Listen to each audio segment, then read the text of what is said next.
Millson.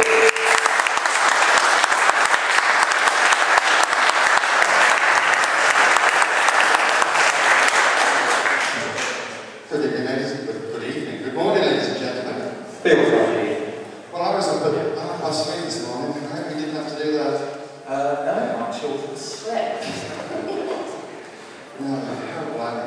No, I was at 3:30 because I've come down from a part of the world that I think you'll know, because I live in Ashbourne, Derbyshire. Oh. You did your practice over there? No, very well, yeah. I lived in Crunch for 2.5 years, yeah. Did you see the TARDIS in Crouch? There is a TARDIS at the Tramway Museum in Crouch. Oh, so I did, yes. Yes. Of course there is. Yes.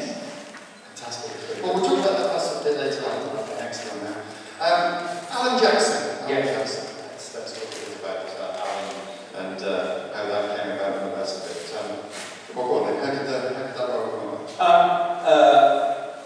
Blimey. Memory. Hang on. Alcohol. Coming through the alcohol. There's the brain. Found the brain. Yes. It's the one and only job in my life on television that I've just been phoned up a lot of, and it's one of my favourite jobs I've ever had. So it's Phil Collinson. You all know who he is. I don't have to reach the converter. He was on Peak Practice, funny enough.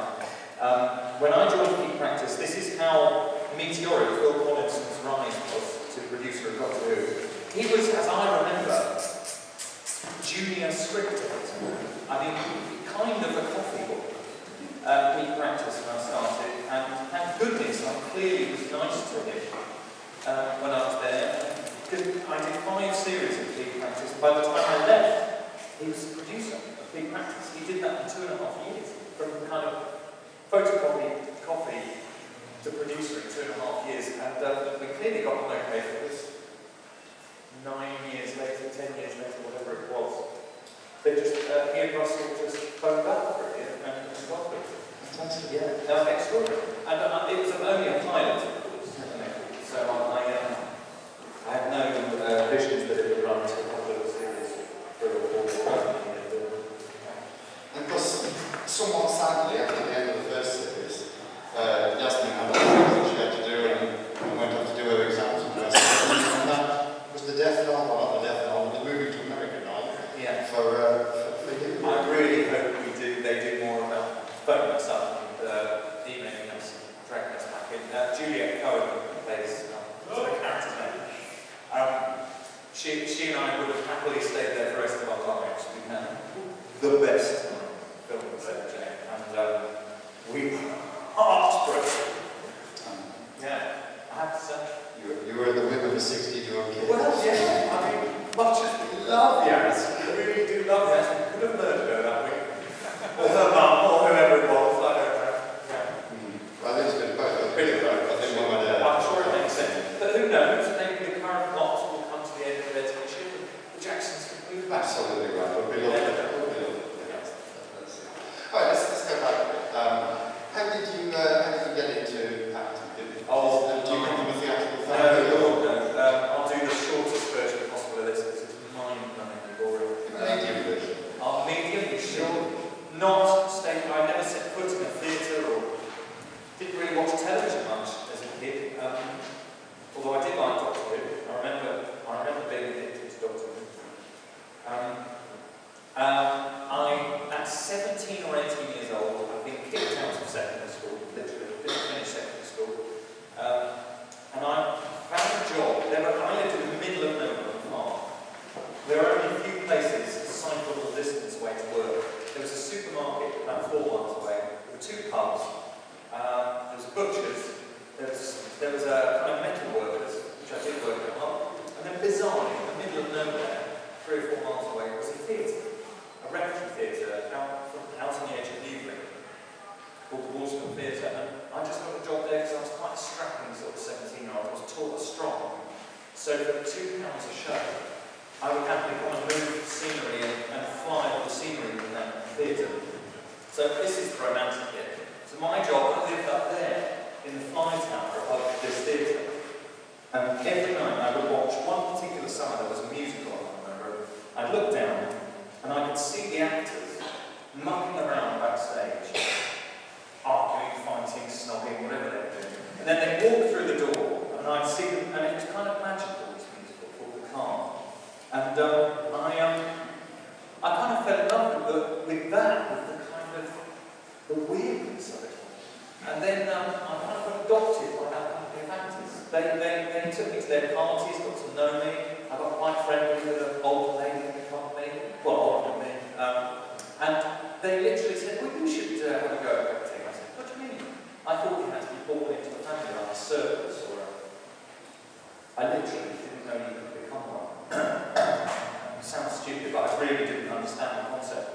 And these actors gave me some speeches to learn, talking speeches, drove me to drama school, pushed me in the door. And then one of them also sent me a couple of £100 a term once I did this. And so these, you know, I found myself at a drama school going, what the hell am I doing here?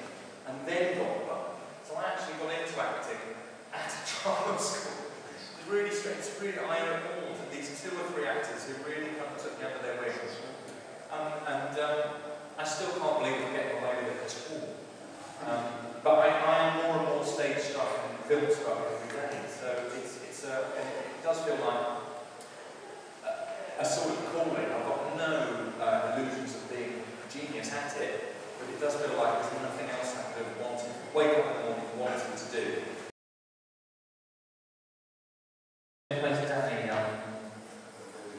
Yeah. Anyway, he's actually, you know, 22 or so, but looks 14, so he had a great time. And I think that's what they've done now with the new family. Daniel Anthony. Yes. Danny, I don't know what his character's called now. Hi. Thank you, hi, thank you. I think the new girl, sort of Yasmin Martu, who looks 16, I think she's actually 20 or something, so that they don't have to worry about working hours so much. I think only Luke, what's his name? Tommy Knight.